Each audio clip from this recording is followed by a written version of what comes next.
Bismillah. Ustadz, apa itu ibadah mahdoh dan ibadah ghairu mahdoh? Dan benarkah bahwa tahlilan setelah kematian seseorang itu termasuk ibadah ghairu mahdoh?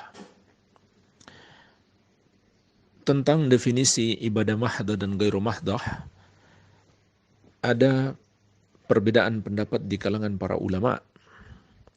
Namun yang masyhur itu ada dua. Yang pertama, ibadah mahdoh adalah ibadah yang tidak dipahami sebabnya atau hakikat maknanya. Sedangkan yang ghairu mahdoh dapat dipahami sebabnya. Contohnya apa? Salat kita kerjakan subuh 2 rakaat misalkan. Begitu pula zuhur, asar, isya 4 rakaat. Maghrib 3 rakaat. Maka kita tidak pahami apa sebabnya dan apa maknanya. Kenapa harus subuh 2 rakaat? Kenapa zuhur, asar, isya 4 rakaat? Kenapa maghrib 3 rakaat? Kita tidak pahami apa sebabnya, kita tidak mengerti apa maknanya. Dan Allah Subhanahu wa ta'ala yang lebih mengetahui tentang hal itu. Kenapa kita tidak tahu? Karena Allah tidak memberitahukan kepada kita. Ya. Contoh yang bisa kita pahami apa sebabnya atau apa maknanya adalah membersihkan najis. Membersihkan najis adalah ibadah. Tapi kita bisa pahami apa sebabnya. Mengapa kita harus membersihkan najis? Karena adanya najis. Agar kita menjadi suci untuk menghadap Allah Azza wa Jalla atau melakukan sholat. Jadi bisa kita pahami maknanya. Iya. Maka sholat itu nggak bisa kita rubah-rubah. Yang 2 rakaat tetap 2 rakaat. Yang 3 dan 4 tetap 3 dan 4. Sedangkan cara membersihkan najis itu tidak masalah. Dengan cara apapun, asalkan tidak melanggar syariat. Dan najisnya hilang. Misalkan kita menggunakan air boleh. Kita menggunakan zat yang lain pun boleh. Seperti tanah. Atau mungkin ada zat kimia yang bisa menghilangkan najis. Maka tidak masalah. Karena dipahami maknanya, yaitu hilangnya najis. Yang penting najisnya hilang. Oleh karena itu di sini ada kaidah al-hukmu yaduru ma'a illatihi wujudan wa adaman. Hukum itu beredar bersama sebabnya. Keberadaannya dan tidak adanya. Maksudnya adalah apabila ada sebab maka ada hukum. Apabila tidak ada sebab maka tidak ada hukum. Apabila ada najis dihukumi najis. Apabila sudah tidak ada najis tidak dihukumi najis. Baik, ini yang pertama. Definisi yang kedua, para ulama juga mengatakan ibadah mahdoh itu adalah yang pada dasarnya ditetapkan dalam syariat sebagai ibadah. Memang dari asalnya sudah merupakan ibadah. Seperti sholat, puasa, zakat, haji, dan lain-lain. Sedangkan ibadah ghairu mahdoh adalah yang tidak ditetapkan sebagai ibadah. Namun kalau kita lakukan dengan niat ibadah dan mencontoh Rasulullah SAW, maka dia menjadi ibadah. Contohnya apa? Perkara-perkara duniawi.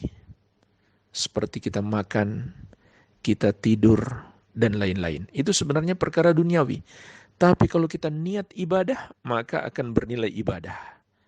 Atau kita lakukan sesuai petunjuk Nabi SAW dengan niat ibadah, maka itu akan menjadi ibadah. Kita makan misalkan. Makan itu sesuatu yang bersifat mubah, bukan ibadah. Tapi kalau kita makan dengan niat, misalkan saya makan supaya saya kuat untuk melakukan sholat karena Allah, maka saat itu makan kita menjadi ibadah. Ya. Begitu pula jika kita ikuti petunjuk-petunjuk Nabi SAW dan kita niatkan ittiba kepada beliau saat kita makan, maka saat itu makan kita menjadi ibadah. Inilah yang disebut dengan ibadah ghairu mahdoh. Baik. Nah sekarang pertanyaannya, apakah tahlilan termasuk ibadah mahdoh atau ghairu mahdoh? Nah jemaah sekalian, di sini ada dua catatan penting. Yang pertama adalah tahlilan itu termasuk zikir. Tahlilan kan dari kata tahlil, artinya la ilaha illallah. Dan perintah berzikir adalah perintah beribadah yang sifatnya langsung kepada Allah, bukan sesuatu yang bersifat duniawi kemudian menjadi ibadah. Berarti dia ibadah mahdoh. Dia bukan seperti makan, minum, tidur, yang itu adalah perkara duniawi. Itu adalah perkara duniawi. Begitu pula dia tidak dipahami maknanya. Mengapa harus la ilaha illallah? Kenapa enggak kurang dari la ilaha illallah, misalkan la ilaha saja atau illallah saja? Maka itu Allah yang tentukan. Allah yang tentukan. Kenapa lafaznya enggak dirubah? Kenapa lafaznya harus seperti itu? Kita enggak pahami maknanya atau sebabnya, Allah Azza wa Jalla yang menentukannya. Jadi tahlil, ucapan la ilaha illallah, begitu pula zikir adalah termasuk ibadah mahdoh. Baik, kemudian yang kedua, katakanlah itu ghairu mahdoh, tapi apakah ada dalil dalam ibadah ghairu mahdoh boleh kita berbuat bid'ah? Jawabannya tidak. Dalam ibadah ghairu mahdoh sekalipun tidak boleh kita berbuat bid'ah. Ya. Ya misalkan ada orang, dia tidak mau makan daging. Makan daging pada dasarnya hal yang mubah. Tapi dia tidak mau makan daging, kenapa? Karena dia pikir itu lebih mendekatkan diri kepada Allah. Jadi dia mendekatkan diri kepada Allah dengan cara tidak mau makan daging. Maka menjadi bid'ah. Itu adalah cara mendekatkan diri kepada Allah yang bid'ah, yang tidak dicontohkan oleh Rasulullah SAW. Bahkan Nabi SAW dan para sahabat radhiyallahu ta'ala anhum ajmain, mereka makan daging kambing atau daging yang lainnya yang dihalalkan. Ya. Jadi tahlilan atau kumpul-kumpul setelah kematian, berzikir bersama, memperingati hari kematian, ini adalah termasuk bid'ah, termasuk mengada-ada dalam agama. Bahkan bid'ahnya di situ ada beberapa macam. Ada beberapa macam bid'ah. Yang pertama, menentukan hari khusus untuk melakukan zikir atau doa tahlilan yang tidak ditentukan oleh syariat. 3 hari, 7 hari, 40 hari, 100 hari, 1000 hari, dan seterusnya. Yang kedua, berzikir secara berjamaah. Misalkan dengan satu suara atau dipimpin oleh seseorang dan diikuti oleh yang lain. Ini juga cara zikir yang tidak dicontohkan oleh Rasulullah sallallahu alaihi wa ala alihi wasallam. Yang ketiga, mungkin mereka tambahkan berbagai macam lafaz zikir yang mereka buat-buat sendiri. Yang mereka buat-buat sendiri. Yang keempat, ada pula yang berzikir sambil menggerak-gerakkan badan, bahkan ada yang sampai hilang kesadaran, kesurupan. Subhanallah. Ini jelas termasuk mengada-ada di dalam agama. Iya.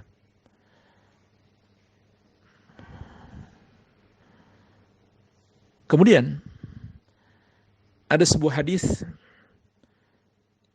dari sahabat yang mulia Jarir bin Abdullah Al-Bajali radhiyallahu anhu. Beliau mengatakan, "Kunna na'uddu al-ijtima' inda ahli al-mayyit wa sun'ahum lit-ta'am minan niyahah." Kami dahulu memandang, yaitu kami di sini adalah para sahabat Nabi sallallahu alaihi wasallam di masa beliau hidup. Kami memandang bahwa berkumpul-kumpul di rumah orang mati setelah dia dikuburkan dan membuat makanan termasuk meratapi mayit. Ini pelanggaran yang lain.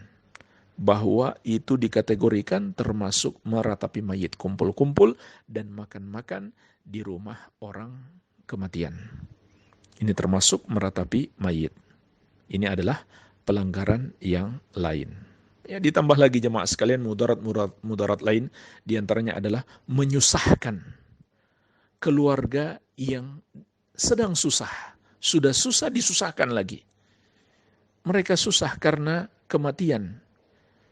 Anggota keluarga mereka disusahkan lagi, harus membuat acara tahlilan, ngasih makan banyak orang. Dan tidak jarang kita dengarkan, sampai ada yang harus berhutang. Dan sungguh buruk perbuatan mereka ketika ada yang tidak melakukan tahlilan. Mereka musuhi, mereka cela, mereka kucilkan. Lalu mereka yang paling koar-koar mengatakan, hargai perbedaan pendapat. Kenyataannya ketika orang berbeda pendapat dengan mereka, tidak mereka hargai. Subhanallah.